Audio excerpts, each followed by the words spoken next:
Parlons paillettes et patrimoine avec Stéphane Bern. Celui qui se définit lui-même comme un juif de cour est né en 1963 à Lyon d'un père français et d'une mère luxembourgeoise. Diplômé de l'école de commerce de Lyon, le jeune Stéphane n'a pas d'appétence pour le monde des affaires et se dirige vers le journalisme en prenant, à 22 ans, le poste de rédacteur en chef de Dynastie, le, ouvrez les guillemets, magazine des grandes familles. Puis ce sera Voici en 1987 et Jour de France comme grand reporter. Ensuite, les choses s'accélèrent. Une chronique sur les familles royales sur Europe 1, les grosses têtes sur RTL, l'animation de l'émission Célébrité sur TF1. Rentré au Figaro comme rédacteur en chef adjoint de Madame Figaro, il produit aussi l'émission Le Fou du Roi sur France Inter. Sans oublier Canal+ avec Samedi Pétante, puis France 2 ou France 3 avec le lauréat de l'histoire. Les têtes couronnées ne manquent pas dans le tableau. Il suivra le mariage du prince William en 2011 ou les 60 ans de règne de la reine Elisabeth II l'année suivante. Il entame alors une carrière à la télévision autour de la défense du patrimoine, une flopée d'émissions. Le village préféré des Français, les monuments préférés des Français, visite privée, le tout sur France 2.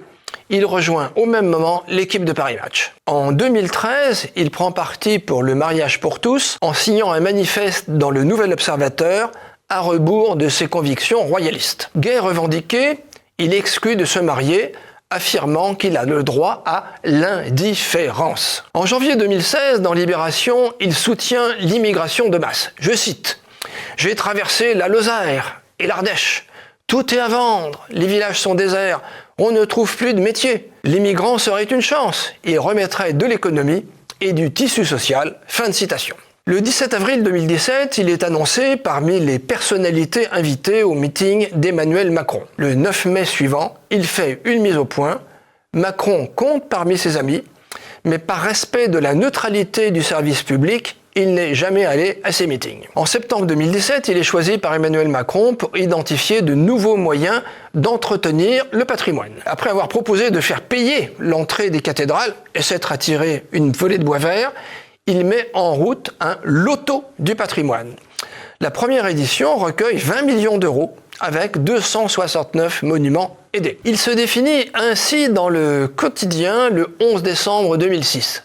Je cite « Il y a deux formes de rébellion. Celle qui consiste à lutter en dehors du système, mais il y a une perte d'énergie. Je trouve plus fort d'être à l'intérieur de ces systèmes et d'en dénoncer les dérives. Et moi j'ai une méthode. Mettre les rieurs de mon côté, mettre plein phare.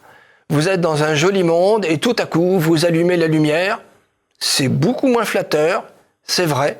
Je ne veux pas être complice. J'ai envie d'être un citoyen engagé parce que ce monde est pathétique et ridicule. » Fin de citation. Entre paillettes royales et conformisme idéologique, le sympathique Stéphane Bern est un produit de son temps. Un peu clown, un peu artiste. Il est plus attaché aux monuments qu'aux Français et aux Européens dont ils sont les œuvres.